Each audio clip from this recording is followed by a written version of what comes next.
For those of you that don't know me, my name is Lani Ace, and I'm a product manager at EZMed, or rather at Profnet, and EZMed as a product of Profnet. And EZMed, obviously, a very, very sophisticated practice management system. And joining us today, I've got Dion Beers, who's one of the original brains behind EZMed. Now, Dion is the director of Profnet Medical, and he's also part of the SpaceNet Global Group executive for operations. And like me, Dion is actually a physiotherapist by training. So Dion is extremely knowledgeable, and I can definitely vouch for that when it comes to practice rates, practice billing, coding setups, contracts, all sorts of things. And that's why we've got Dion here this afternoon. So he's absolutely the ideal person to try and answer some of the questions. And Dion, thank you very much. I know you're a busy man. Thanks for taking out the time in your busy diary, and welcome. Thank you very much, Lonnie, and good afternoon to everyone. It's really great to be here again. Really are enjoying our fireside chats and gaining some nice traction as far as a regular attendees. So thanks everyone for joining us again.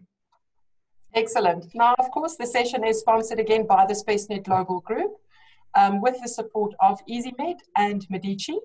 And the session is again accredited for One Ethics CEU. Now, if you registered and you logged in today with your own details, you can expect your CPD certificate in your inbox early next week, if I'm not mistaken.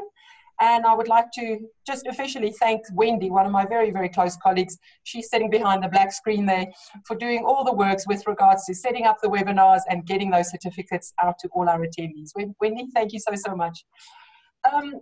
Attendees, without any further ado, you know over the past few weeks, we've covered quite a few topics relating to ethics and ethical billing. You know, we also had the acting CEO and registrar of the HPCSA, Dr. Kunda, with us for 2 webinars.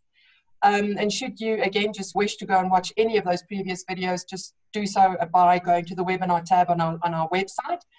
But we thought it wise to unpack some of these topics in a little bit more detail with Dion. But maybe just before we get to that, just a short little disclaimer from our side that all the questions that we're going to try and answer here today is just our personal opinion. And you do need to keep in mind that each practice will have its own setup, whether you're a single practice, whether it's a practice with numerous healthcare practitioners working there, and that this webinar doesn't at all substitute a consultation with a professional, whether it is someone in tax, someone in law, anyone that's a competent advisor. But we would advise you, if you do look for more questions to your answers, to consult with a relevant professional person and advisor with regards to your specific practice needs and requirements. So now that I've got that out of the way, Dion, let's start talking about billing. Thank you.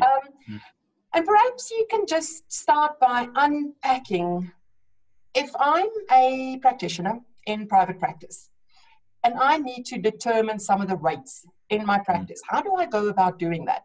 First of all, Dion, do I have to ask medical scheme rates, or can I determine my own rates, and how do I go about doing that? Thanks, Lonnie. That's a great question, and we've done 2 webinars really on billing ethically, and I really encourage you guys to go and watch those if you haven't seen them yet. But off the back of that, we gave a robust ethical framework around billing. We thought it would be sufficient to do 1 session. We ran out. There was a lot of questions, and then we used those questions to answer into the second one. So the part 2 of billing ethically.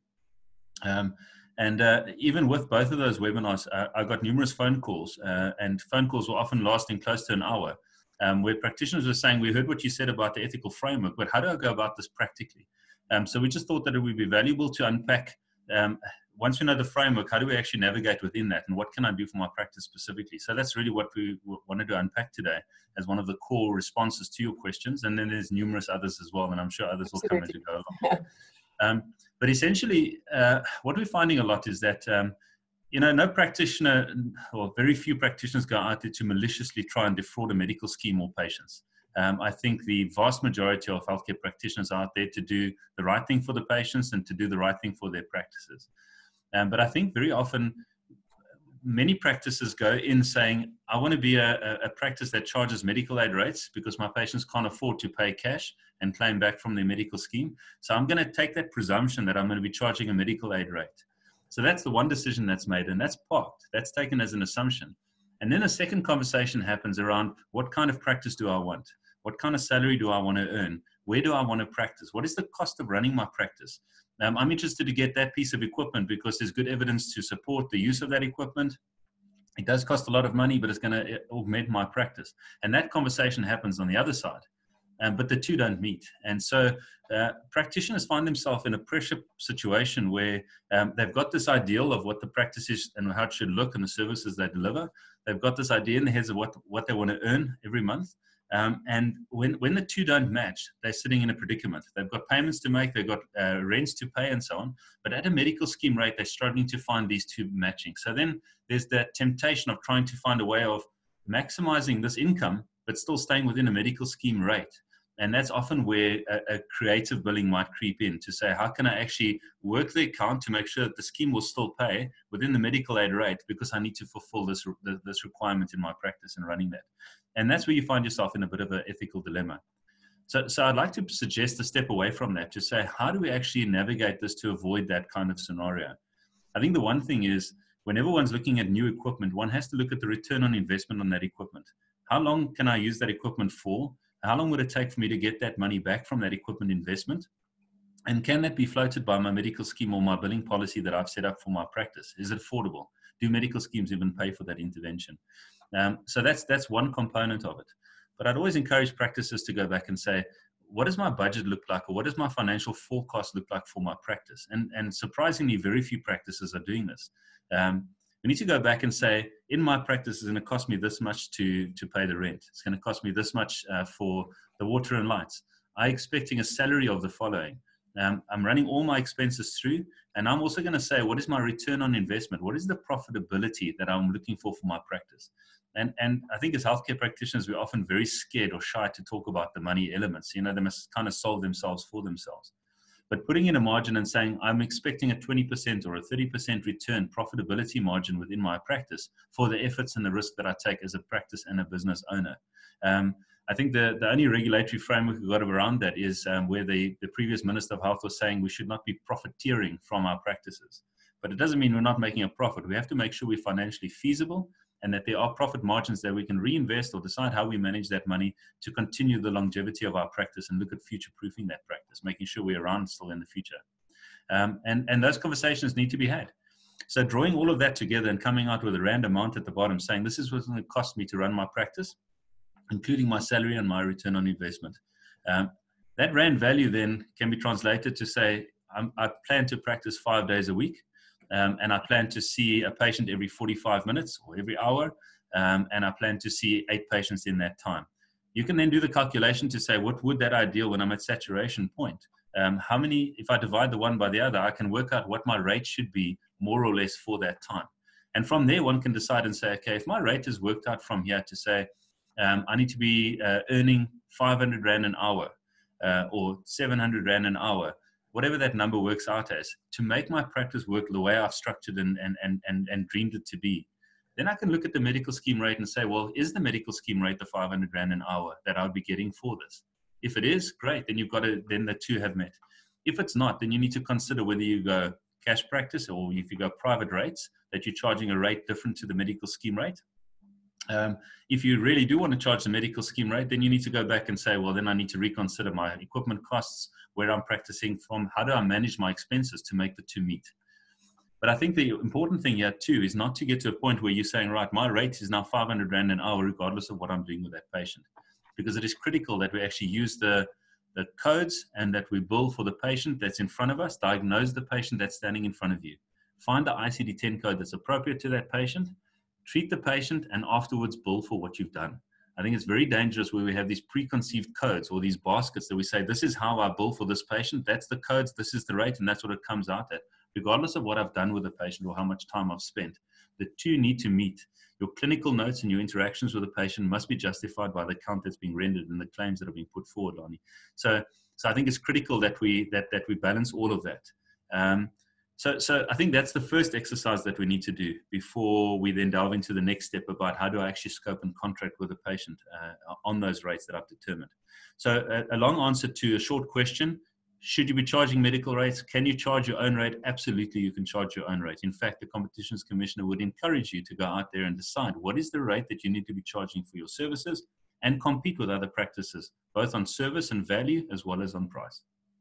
So, Dean, if you do charge your own rate, not a medical scheme rate, can you incorporate things like printing costs, Wi-Fi, if you need to write an exercise program, which obviously takes time, but there's not necessarily, and I'm not referring to all disciplines, an RPL code for that?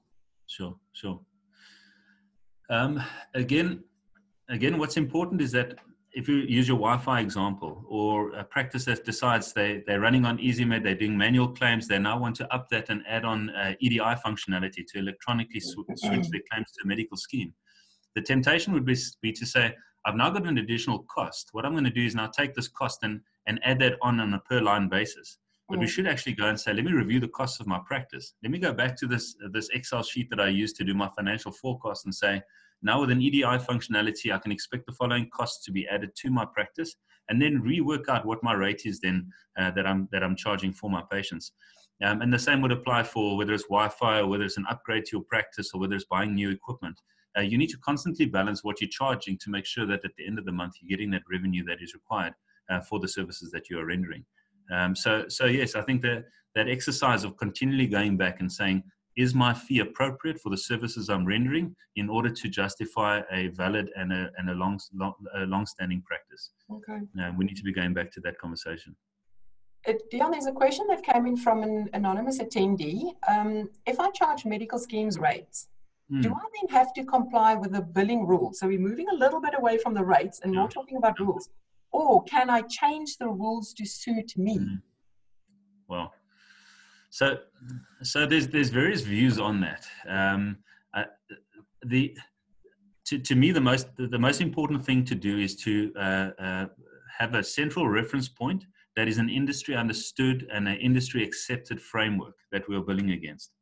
And we know that the RPL of 2006 was probably the most recent published framework that was accepted within the market, both from the regulatory point of view as well as from medical schemes and administrators. So that's kind of the peg in the ground. And unfortunately, that hasn't been reviewed through any formal process since then. So it's been a long time that we've been stuck in the framework and the rules, the modifiers and all of that are appropriate to the 2006 RPL. There are associations and societies that have gone forwards and said, in the absence of the forums to do so, we are going to create extra codes for new interventions or new modalities that have been created. And we're going to put that forward to our members. We're going to engage with medical schemes and then come back to our members and say, well, this is the association or the society's schedule and the codes that are then appropriate, as well as the rules that go with that and the modifiers. So there has been in certain disciplines, there's been a move away from, there's strong overlap, but there's been a move away from the standard RPL as we saw it before to what it is now. But it's important then that you're informing the patient and that you do your bill in accordance with that you're stating that you're billing according to the association or society schedule, and know that there are some schemes that might pay for that and other schemes that won't recognize those codes. So that does leave you in a bit of a gray area that makes it quite difficult to know whether schemes are or not paying for it. It gets quite complex with spreadsheets about this one pays for this one and so on. But you need to be able to navigate that with a system that will actually call those rates accordingly and bill it accordingly. But what is most important is that you have the appropriate contracting with the patient to make sure that they are aware of the schedule that you're using and that they're also aware of the rates and that they are potentially not fully covered by a medical scheme, should they be paying up front and claiming on later. That is probably the biggest ticket item into a HPCSA complaint. If you look at those complaints that are listed on the HPCSA website, or the allied HPCSA's report backs to the industry, as well as the Nursing Council and so on, is what are the regulators saying about what is being reported as the greatest concerns? And the vast majority is billing concerns. And that really comes down to, essentially, if you look at most of those, is the practitioner never told me that they're charging a rate that if I don't pay, if the medical aid doesn't pay, I'm held liable, or the medical aid might only pay a portion. So it's important that you contract appropriately with the patients on that. Okay. I do want to come back to that topic, the contracting bit, because I do think we need to talk to that in a little bit more detail. There is, however, a few questions that I just feel that you can answer, and it still relates back to medical schemes, but there's a few people that came and said, I'm a cash practice. I charge my own rates, but sometimes I do wish to know what the medical scheme rate is. How can I get my hands on that or get my eyes on an Excel spreadsheet like you mentioned? Mm-hmm. So I guess that's trying to inform the patient that my rate is the following, but your medical aid might only pay this. Now, I think it's important to note that every medical scheme pretty much has their own rate, and some of them have even broken that RPR structure, or that the relative value unit, which I'd like to spend a little bit of time talking about as well. But it's important that you can call on that. Now, the one way to do it is to try and log into each medical scheme's profiles, create a practitioner profile there, and try and get those rates from them. Another one is to try and get those from your colleagues and have a list next to you. You know, the minute you got all the answers and you got that refined, it comes to October, November, and you're going to have to redo that list for the next year. I'd really encourage you to consider a robust practice management system that actually has all of that complexity coded into that you can then call and get the rate for that specific patient on the specific medical scheme, on the specific plan type they are, and potentially even whether you're on a network or not, that it actually returns those variations in rates as well. And our environment is getting progressively more complex as far as what those rates are and how, and all the different moving parts about determining that rate. So having that, whether you're pulling that rate in to say, listen, this is the rate of the medical scheme, so I can separate my account off to say scheme liable is the following amount, patient liable is the other amount, so that you can actually reflect that. And the patient can actually see under the medical scheme liable amount, even though they paid you up front, they can see what those portion splits are. But I think what's also very important there is that we talk about the balancing of those two, of the patient liable amount and the scheme liable amount. And I just wanted at this point just raise the one ethical concern that comes with this. And that is the difference between balance billing and split billing. Split billing is illegal. You may not do that. It is categorically illegal. You can't do that. Balance billing you can do. Now, what's the difference between those two? Please just explain that. If a medical scheme rate is 200 Rand and I decide in my practice I'm charging 300 Rand, then what I should be doing is putting it on one statement saying 300 Rand. I can reflect it that the patient's paid the 100 Rand or paid the 300 Rand and that the other 200 Rand is liable to the medical scheme. I can show those two differences there. So if the scheme were to pay me, and it's not very seldom the case, but if the scheme was to pay me the 200 Rand and the difference is 100 Rand for the patient's account, they must both reflect on the same account. So the medical scheme can see what the total bill was, and that the patient can see what you billed the medical scheme and what they potentially have paid you, all in one place. The temptation that some practices have is going, hang on, I'm going to send a claim for 200 Rand to the medical aid. So the medical aid, it looks like to the medical aid that I'm charging the medical scheme rate. So that 200 Rand goes to the medical aid and they pay that in good faith. You've charged that, but they're not aware of the other 100 Rand that you're putting on a separate invoice or a separate claim and sending to the patient saying, pay the 100 Rand. That is a split bill and that is illegal. You really do need to stay away from doing it that way. Mm-hmm. Talking about charging a specific rate, ethical, legal, please give us some advice here. Can you, as a healthcare practitioner, charge, let's say for an initial consultation, 600 Rand, irrelevant of which code you used, and then for a follow-up, let's say 500 Rand, just for argument's sake? Yeah, I think the reason healthcare practitioners go into that space is because the patients are asking for it. The patients are saying, tell me, I want to come and see you for an assessment. What am I going to be charged? Now, firstly, we can't charge for services not rendered. So you can't have a fee, a predetermined fee, when you're not actually sure what those services are that you're going to render. If it's a standard evaluation, you're saying to the patient, complex evaluation is 30 minutes, a standard evaluation is 20 minutes, whatever the case might be, you can say to them, if it's a 20-minute or 30-minute, those are my rates.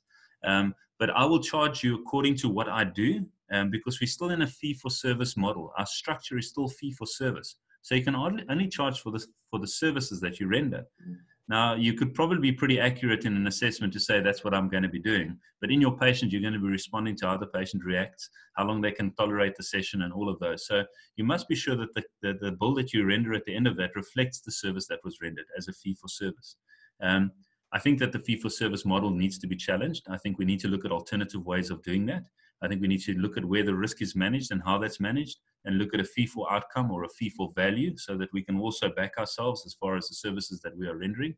So I think there is a lot of scope for movement. But while we're in a fee for service model, which is literally what we have, RPL list, a whole lot of codes, descriptions, and an amount, and you pick which ones you've done, and there's a fee for that, then we need to comply with those structures. But Lani, at the same time, I think people are wanting to put those 600 or the 500 Rand amount, and then the patient says, absolutely, I'm happy. And then they're picking codes that actually fill up that amount because that's what the patient's expecting. And I'm going to take codes that are just going to satisfy a scheme processing element to fulfill that amount. But it doesn't necessarily reflect what you've actually done with the patient. That is unethical. It's still a valid procedure code that you're using, but it's potentially not what you did treatment-wise with your patient. Yeah. So I'd really caution against that. The best approach is to say, I've worked out my fees. What I need for a session, typically a half an hour session, is 500 Rand. A typical medical scheme rate, and you might use those codes to get an idea of how that works out, is 400 Rand. So I'm going to be charging more than my medical aid rates. I'm going to be charging the 500 Rand. So that difference from 400 to 500 Rand is adding on an extra 100 Rand. That's 25% more. You can then take the medical scheme rates and you can say, of all of those, I'm adding on 25%, so that you've actually restructured and elevated your billing quantum across all of your codes, but you've kept the proportions right between those codes. You're still applying the rules, you're still applying the modifiers and everything else that goes with that. But you need to respect that structure and the relationship between one code and another one. Because those have been designed in the RPL days very specifically around what we call the Rand value unit, the relative value units, the RVU. And you'll actually see that in the RPL schedules from 2006. After the description, you'll see a column for RVU, and you'll see there's a number in there, 10 or 12 or 5. And that is almost, if we can call it, the weighting of that specific procedure or code or treatment. And that weighting is typically made up of things like, what is the risk to the patient? What is the risk to you as a healthcare provider in doing that procedure? What is the cost of equipment? What is the occupancy of your time in your practice and so on? So there's components that contribute to how that code has come together and what that weighting is. And you can take that weighting and say, if a medical aid is paying 200 Rand and that weighting is 10, then you know that they've multiplied that weighting, the RVU, by 20 Rand.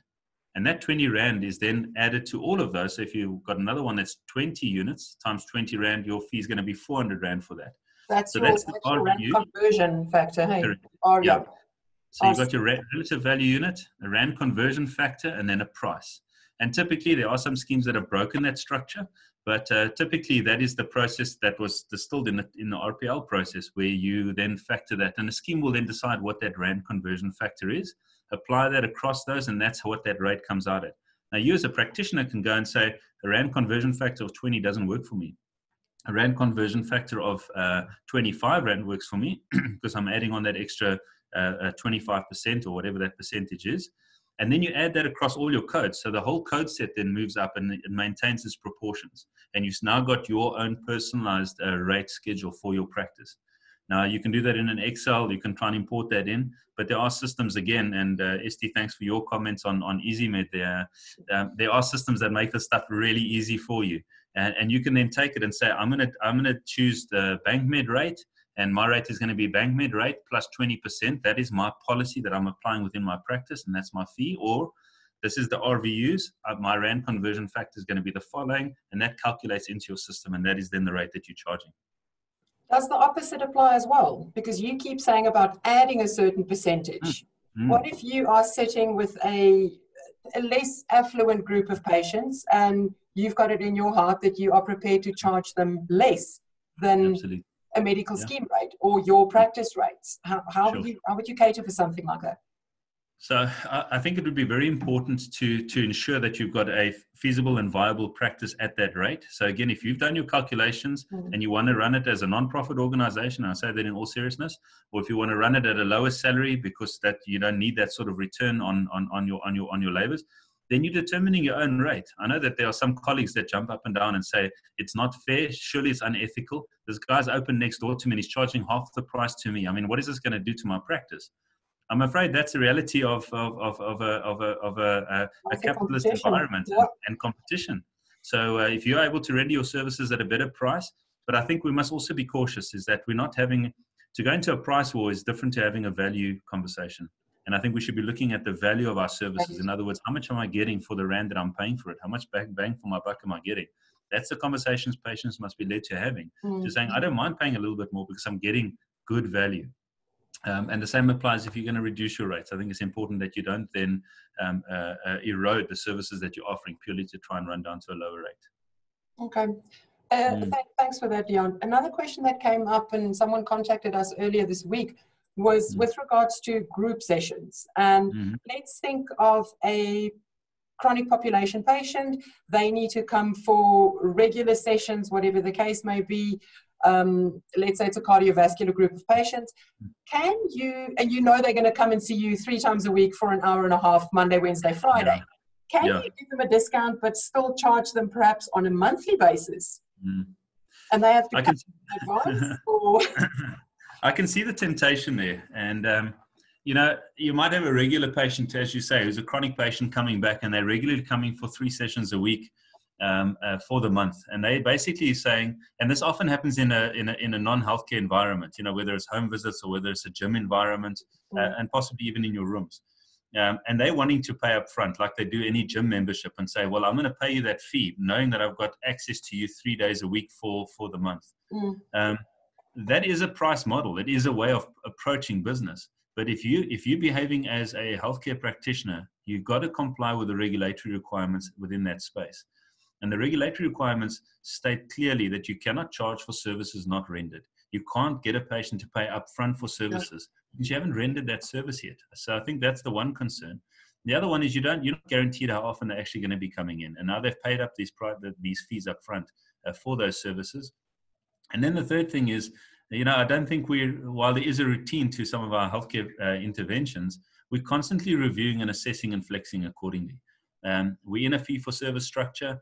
If it was a per diem rate, for example, a per day rate that you're able to charge, which we don't have currently, where you can say, my intervention is going to cost the following for an hour. There are some disciplines that do have a very strong time-based element, like speech therapy, for example. And that's different. You can almost contain that and say for the 30-minute session, that's what it's going to cost you. And I think that a 30-minute session should be enough. One can contain it better there. But most of our practices are modality-based, and one must caution against that. Okay. All right. Thank you. I think that summarizes it nicely. So that was a monthly rate. How about you've got a new patient, and as a once-off, you want to charge them an administrative fee? Small amount, but 150 Rand for just onboarding them, perhaps getting the paperwork done. Excellent. That question came up in last week's webinar as well, so I'm glad we can spill into this now. And that is, I want to group everything together on, the question was, can I charge a levy, or can I charge a copay, or can I charge an administrative fee? Those are typically the words that are used for pretty much the same thing.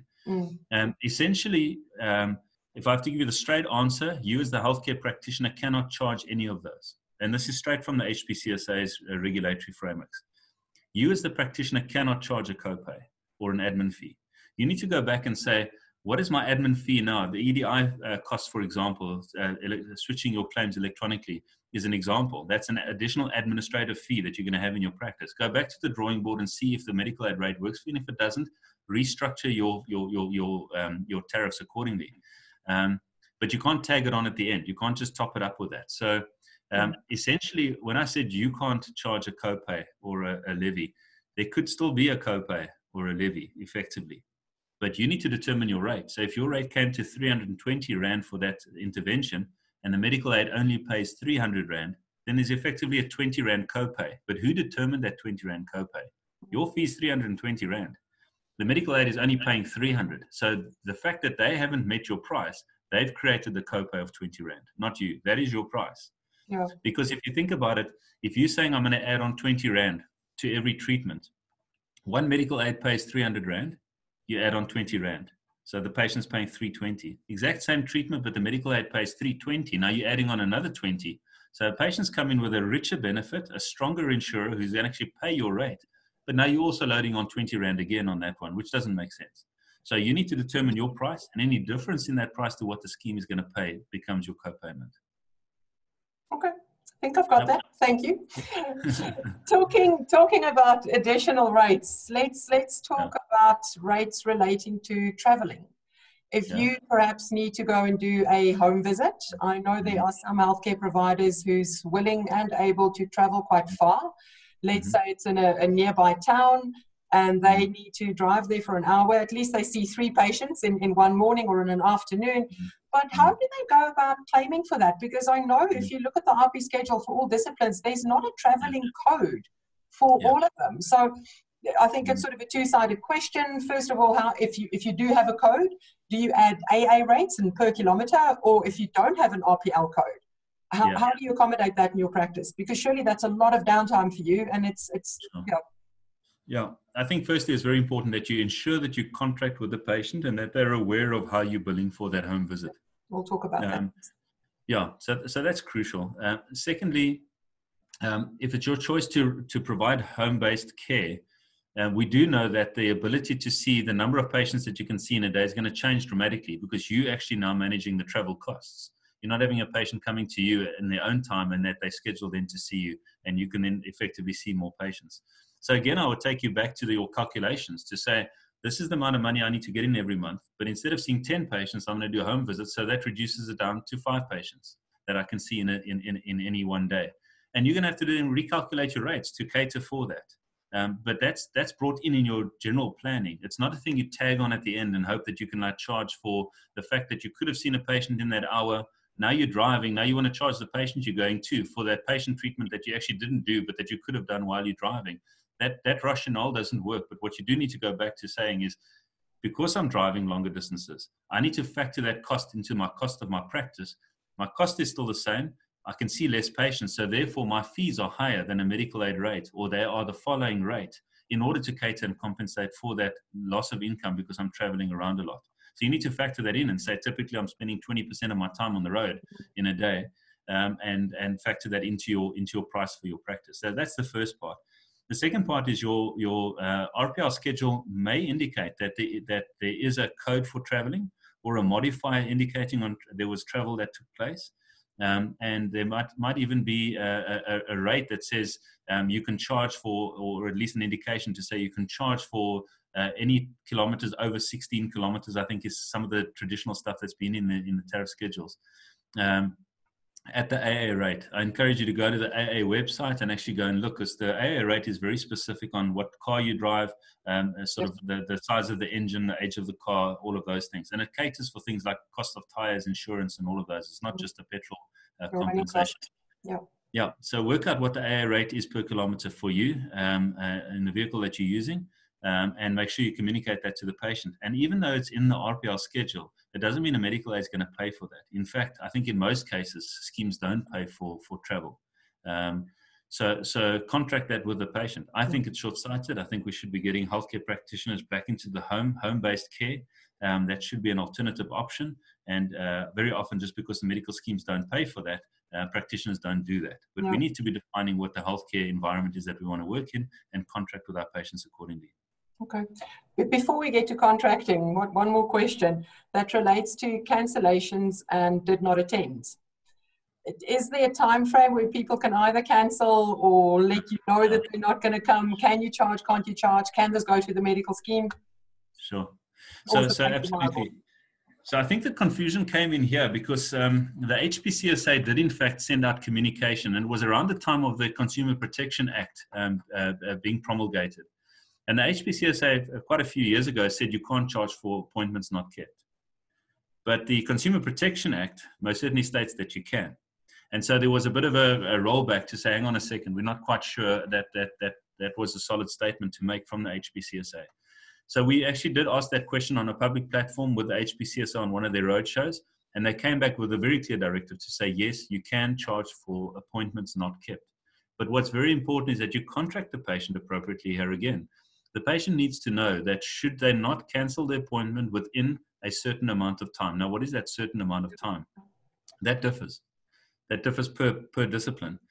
You can't have one number there. I think if you were a GP, and there are GPs on the call, I'm sure the GPs would agree, is that often in a GP practice, maybe not now in the COVID times, but the GP practice, you've got quite a lot of patients waiting. And if somebody cancels 4 hours ahead of time, you quite easily able to fill that gap and fill that schedule. So depending on your practice, you might say you need to cancel within 4 hours. If I was a surgeon that had to schedule theatres and theatre staff and all of the rest, 4 hours is certainly not going to be enough. That cancellation has to happen a lot sooner. So you have to decide in your practice, how much time do you need to reschedule your day or to fill that position, that slot for it with another patient? Or know that you're not just sitting there waiting for the patient, but you can start your administration, for example. How much lead time do you need that's reasonable that you require a patient to cancel then. So you need to state that you must cancel your appointment within 24 hours by contacting the following number or sending an email or whatever that process is that you want patients to cancel through. Having a good system where you're sending an SMS reminder to a patient and you're saying to them, please remember your appointment for tomorrow. Not many systems can do this, where the patient can actually reply to that SMS and it comes straight into your inbox in your practice management system. And in EZMed, you can see your inbox, there's a message. The patient is saying, thanks for the reminder. However, I'm not able to make it for tomorrow. Can we please reschedule? Mm-hmm. So make sure that there's a channel for them to actually communicate back to you to do that cancellation or rescheduling. And then let them know that should they not cancel in that specific time, you will be charged the following rand amount, because they know what that is. That rand amount that you may charge at that point, there are some RPR schedules that do allow for appointment not kept code or a modifier, so be sure you use those. But that does not mean the medical aids. The medical aids are not liable for this. Yes, it's the patient's responsibility to then pay that, and they need to know what that charge, that penalty amount is going to be should they not reschedule, because that's going to have a material impact on your practice should you not be able to fill that with another patient. So all of that must be in writing, and the patient must consent to that. All right, so let's unpack contracting, because I think this sort of leads into that. I know there are numerous different types of contracts, 2-3 contracts that you need to sign with your patient. This potentially excludes consent. So just give us the headlines here. Sure. We've spoken about, most certainly about one of the three. There's 3 consent forms, and I want to use the word informed consent. That's so important in all of this. And I really want it to be written wherever possible. It really should be, because this is what you're going to turn to should you be in a legal bind. The first one is an obvious one, your informed clinical consent, and that's ensuring that the patient knows what's going to be done to them, what the expected benefits of that intervention, treatment, or procedure is, and what the potential risks are. That's really important. If I'm going for acupuncture or dry needling, I need to know that if the needle goes into my neck, there is a potential risk that I could get a pneumothorax. What are the symptoms of that, and what should I do if I ever have those symptoms? That's a reality. The patient must be informed, and they can then say, hold on a second, it's not that bad, let's rather leave this, or it is that bad, I'm weighing up the potential risk and the potential benefit, and I'm informed now, and I'm going to make an informed decision to say, please go ahead. So that's very important, and that conversation from informed clinical consent needs to happen with a clinician. We can't externalize that to an administrator who's now trying to answer these questions. The patient must have an opportunity to ask questions around that clinical procedure or intervention. So that's that one. We can speak much longer on that one, but I want to zoom into the other 2. The next one is your informed consent relating to telehealth. So if you are going to be using a telehealth platform where you're going to do virtual consultations with your patients, and yes, you can do those, and the ethical regulators have allowed for that, both in established and new patients. Make sure you've got a robust system that's integrated with your practice management system, that is healthcare appropriate, that is POPI and HIPAA compliant. Look at all of those elements when you're considering. It's not just about end-to-end encryption. We've unpacked quite a lot of that before. But should you go into a telehealth consultation, there is specific terms and conditions related to that intervention. We've made those available to our clients on what that informed consent should look like on a telehealth. So those are 2 that need to be done should you be doing telehealth. The third one is the one that we're asking about now, and that's your informed financial consent. Your informed financial consent is that document that you're going to use when the medical schemes don't pay, and you then say to the patient, you're now liable for this, and the patient says, I'm not paying, and you hand them over for collection, and the debt collectors come knocking at their door, and that's the first time that they go, there's absolutely no way, I'm feeling intimidated, I'm reporting you to the HPCSA. That's where the majority of these reports come in. You then need to be able to produce to the HPCSA under that investigation, but here's the informed financial consent, where I highlighted all of these elements. The patient had a chance to ask questions, and they have signed this. Now, your informed financial consent can be done by an administrator, because the informed part is somebody who understands your billing policy, the repercussions of non-payment, and what the next processes are. But they also need to be informed. They need to be given a chance to ask questions and then engage and sign. So you want your informed financial consent signed as well. But before we get to that, Lania, it's all tying together now, is that if you've done your assessment on your practice and you've determined what your rate is, and you've said, that is the rate I'm going to be charging, you need to pen this somewhere. And where do you pen that? You firstly draw up your billing policy of your practice. Now, this is something that's very common in the medical doctor space, in the specialist space. But I think the other healthcare providers, we're often not seeing them drawing up their billing policy. Now, the vast majority of the people on the call now actually, I could probably guess what their billing policy is, even though they haven't drawn it up. And it probably goes as follows. This practice charges medical aid rates. We will charge the rate according to your medical aid of choice, and trust that that really covers the cost of my practice, because your choice of medical scheme has their rates, which has no impact on my decisions on what I'm doing in my practice. But don't worry about it. I'm going to charge your medical aid rate regardless of what you're bringing to the table. Pinned, right? I'm elaborating a little bit, but realize that's what you're putting yourself up for. But most practices are saying, I charge the medical aid rate. So then state that this practice will charge your medical aid rate. Should your medical aid run out of benefits and aren't able to pay that because your benefits are exhausted, you'll be held liable for that. It is your responsibility to ensure there are benefits available and engage with your medical scheme to make sure that they do cover for the services that are being rendered. There's a responsibility on the patient's side. Should your medical aid not pay, please note you'll be held liable. We'll do you a favor. We'll administer all of this. We'll send it to your medical aid on your behalf. We'll follow up with your medical aid. I'll even employ a credit controller to follow up on all of this, and I'll charge the medical aid rate. So don't worry about it. We'll handle all of that at our cost, and we'll follow up. But should the medical aid not pay, you're liable. Then we're going to come after you. And should you not pay within 30 days, 60 days, we are then going to hand you over for collection. Please sign here. So that's important. And this must be signed by the person responsible for the account. Now, that's quite important because it might not be the same. Correct. It might not be the patient, and it might not be the main member of the medical scheme. We have these complex situations of divorced spouses, and you have the one spouse who's the main member. You have the other spouse with the child with that spouse. This spouse decides to take the child to a healthcare practitioner. They render all information. This is the medical scheme. This is the main member, but the main member is none the wiser that the healthcare has even been sought. They're not contracting to this. They're not even aware of it. The other spouse, sure that they're the person responsible for, or you need to bring the main member to sign that as well. So be careful parties here, and just be careful that you don't step into that concern. But yeah, so that's the signing then on your informed financial consent. That's what you're then putting forwards. Brilliant. Do you want to add anything else on that, or can we step away from the contracting? I think that's pretty much everything in the contracting, but do realize that the contracting is almost the final step from understanding what your costs of your practice, how you're running your practice, what are the fees you're charging for the practice, draw up your billing policy, make sure your billing policy is then consumed into your practice management system. If we had time, I'd love to have gone into that and actually shown guys, and maybe we can schedule another demo of EZMed so that I can actually show the ease of how this is done, on where you can actually go in and say, this is my rate, this is my billing policy, I'm charging a rand conversion factor of the following, and it auto calculates all of that. Make sure that whatever your billing policy is, that you can enforce it correctly and that it is captured in your system. So you're literally just saying this patient's on the following medical aid and the right rates are coming up, or your billing policy is kicking in automatically. So be sure that that's in place, and then make sure that the patients are signing against that so that they know what they're in for. And so all that information, all that information needs to be in the contract, and the patient needs to read that beforehand and then sign. Sign that. The person responsible for the person responsible for the bill.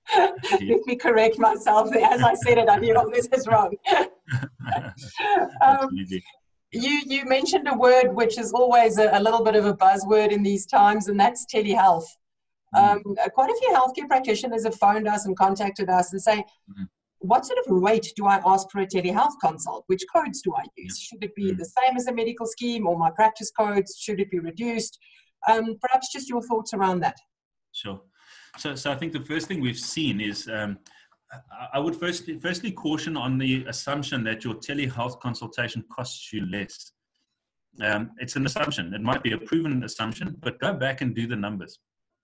Go and see what it's costing you to run your practice. If you're a pure telehealth practice and you're not having rooms at all, and you're sitting at home in the luxury of your own home and you're running your telehealth consultations, that's purely all you're doing, then of course your assessment, again going back to your financial assessment of your practice, what it costs to run, will then translate into the rate that you're determining for your practice. So absolutely it will then follow through. But be careful of that assumption. I know that there are some associations, some societies that have gone and done the calculation and said, you know, a face-to-face consultation is 100% fee. A telehealth consultation is 98% or 110 or 90% of that fee. So do that calculation and understand what that means for you in your practice. There are schemes out there that have made the assumption, the initial assumption was a telehealth consultation costs 33% less or 35% less than a face-to-face. That was challenged. Some disciplines have managed through their associations and societies engaging with these schemes, have managed to get them to correct that to the full 100%. For Discovery, for example, I know there are 5 what they see as consulting practitioners: psychology, social work, dietitians, I think speech therapy was the other one, and one other, registered counselors. Registered counselors, probably. Yeah, where they're paying the 100% rate of a face-to-face consultation. And then there are other disciplines that they're saying, no, we're paying 75% of that consultation. That is their decision. That's their benefit. You need to go and look and see how that impacts on your practice. You can't just take that and translate that in. They don't know your practice. They don't know what it's costing you to run it. Yeah. Sorry, I'm going to rewind a little bit and just take a step back to the contracting. There's an interesting question that came up here. Do you need to sign new informed financial consent forms every year? Or is it only if you change anything in your policy? That's a great question. So obviously, if there's ever a change in your billing policy and how you're approaching that, you need to get the patient to sign that consent on that change. But we also need to know that in the new year, there is a time to refresh, review. I always encourage practices to, in the new year, present your patient with established patients within your practice with, here's your data that I've got on the system. Please check if it's all up to date and correct that. I know a good system that does that really well. So present them with that, present them with the informed financial consent as well, and say, I wish to remind you of how we bill and what the contract is and how you've engaged with our practice. The only time that ever doesn't, it changes, but it also doesn't change, is where I say I'm billing your medical aid rate. Yeah. Because then it's up to the patient to go and see, but my medical aid rates have changed. But I'm not sure if any of you know that what the rate is for an orthopedic surgeon to do a certain procedure. We don't know what that rate is. We know what we're paying to our medical scheme and what benefit plan we're on, but we don't even know what benefits are in that plan, never mind what rates they are paying for it. So I'd encourage you to review and to re-sign your informed financial consents annually. Yeah. And would you advise to have 2 or 3 different consent forms, or can everything be incorporated into one form with one signature? I prefer practically to have them separate, because one can delegate the function of informed financial consent to an administrator. I had a fantastic experience, which I've shared before in lectures, is that I phoned a practice. I got referred by a dentist to orthodontist to have wisdom teeth extracted, in fact, for my daughter. And they referred me to 3 different places. And I phoned the doctors, and they basically said, well, the first practice I phoned, they said, we've got 3 practices. But if you go to this practice, the waiting time is this long. We charge the following rates for the hospital because of where the procedure happens. There's no copay. That one's got a copay of so much, and that one's got a copay of so much. But the one that's got no copay, you'll have to wait 2 weeks. The other one, we can see you tomorrow. That was all done by the administrator, the receptionist, who was phoning me to try and make the appointment to decide where. I was fully informed to know that, you know what, this isn't desperate. My daughter's not in pain. I'm happy to wait 2 weeks. And in fact, that facility is closer to my work, so I can drop her off. It's a day procedure and there's no copay. So I was informed. The practitioner didn't even know about this because the policy has been set. The administrator can manage that. And she then managed the informed financial consent. When it's one document, then one person has to sit there, and then it has to be the clinician, because you've got informed clinical consent in there. Yeah. And I mean, perhaps, is it okay to email or attach the financial informed consent to the patient even before the session starts, so that they can really read and study that beforehand, and then perhaps do the clinical consent while they're in the practice consulting with the healthcare professional? Absolutely. That makes it a lot more efficient. Some practices even put it up on their website. So it's important that the patients are aware and that they sign informed, so they can be informed in various ways. But most certainly having a conversation with somebody at the practice is important. And also the onboarding, you know, my patient details, they can do that beforehand too. Yeah. Okay. A bit of a different topic, Dion. When it comes to completing reports or any forms and things like that for, let's say it's for a P&B application or for certain benefits at a medical scheme, can you charge for that? Can you not charge for that? Yeah. So again, I would put that in my informed financial consent to the patient. But it depends who's requesting that report. So if you're writing reports or your clinical notes as you're going along, I think that's one of the duties of you as a healthcare practitioner, to keep clinical records of your interventions. So there again, if you feel like you're factoring a whole lot of time in and the scheme rates aren't enough to compensate for that, then factor that again into your calculations of your financial forecast and your cost of running your practice. But if a medical scheme asks you for a report, in the RPLs, there are many disciplines that have got, should a medical scheme request a report, you can charge the following code with the following rate. And then the scheme is liable for that because they've requested that report or that completion of a motivation or whatever it might be. So yes, check your RPR schedule, but also make sure that you're not writing that report out of your own and then suddenly asking the medical scheme to pay for that when they never requested the report in the first place. Sure. Okay. I'm watching the time. I can't believe we've only got 5 minutes left. I do want to tackle a different topic, and that's with regards to fee for service versus global fee versus alternative reimbursement model. And I mean, I know you can talk an hour just on this topic. And there is another terminology that I want to throw in there, and that's fee for value. I know you're very passionate when it comes to this topic. Maybe you can just share a bit of your thinking around this. Yeah. Look, I've always had a concern around the fee for service model. It's not a unique concern. That concern is a global concern. There's papers being written about it, relating to the concerns of a fee for service. I think fee for service definitely does have an element and a contributing factor to nefarious behavior when it comes to billing. Because it's really picking off a menu item and saying, this is what I'm going to be billing. I'm going to charge for my service regardless of the outcome. And that can end up in this repeat process of just billing for services, but not getting the outcomes that the patients are requiring, or that the schemes are investing money in the interest of healthcare of their pool of members. Moving to value-based pricing, fee for outcome, fee for value, I think is where the future is.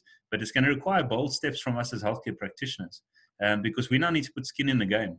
Right now, we built just because the patient came in, they had benefits. We did the following procedure or the following treatment modality, and there was benefits, so it was paid, regardless if the patient got better or not. So we're going to have to start backing ourselves with evidence-based practice and have robust outcome measures to measure the progress of the patient.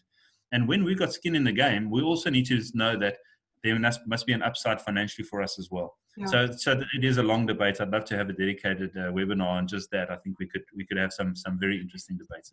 I know it's probably better that I stop you right here. One interesting question that came up: what does RPL stand for? Oh, sure. You know, you start using acronyms and you forget what they mean. They become their own meanings. Reference price list. Reference price list. So it became the NHRPL as well as the National Health Reference Price List. So those are used synonymously. Those are typically what we're talking about. And the RPL is a historic structure. It's not a current structure. Okay, thank you. That was a bit of a random question that I just saw popping up there as one of the last ones that came in. We do need to wrap up. Goodness me, we can continue this conversation, and perhaps we should do so next week. I know you're available. I did check your schedule.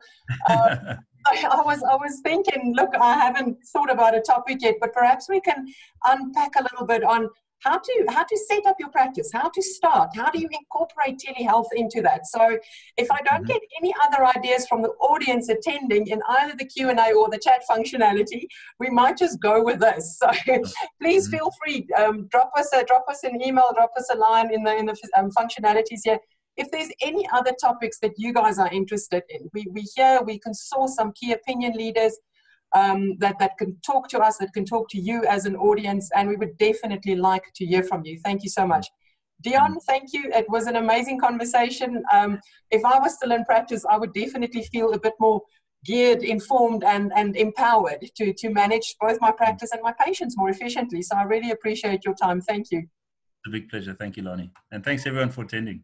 Absolutely, absolutely. Just a quick reminder, guys, there's, what's the date today? It's the 23rd of July. So you have got 8 days left to try for Mahala completely for free EZMed, the sophisticated practice management system, as well as Medici, the telehealth platform. Try it for free until the end of July. If it works for you, continue using it. If not, there's absolutely no strings attached, but it's there for you to use during these difficult times. We're just trying to help you by offering it to you for a period of time. Please join us again next week, same time, same place. I think it will be the second last day of July, if I'm not mistaken, the 30th of July. We'll be here again at 4 o'clock Thursday afternoon, and I really hope to see everyone here. Please stay safe. Look after yourself. Dion, you too. Say love to the family. Thank you, Lonnie. And take care, everyone. We'll see you next week. Bye. Thanks, everyone. Cheers. Take care.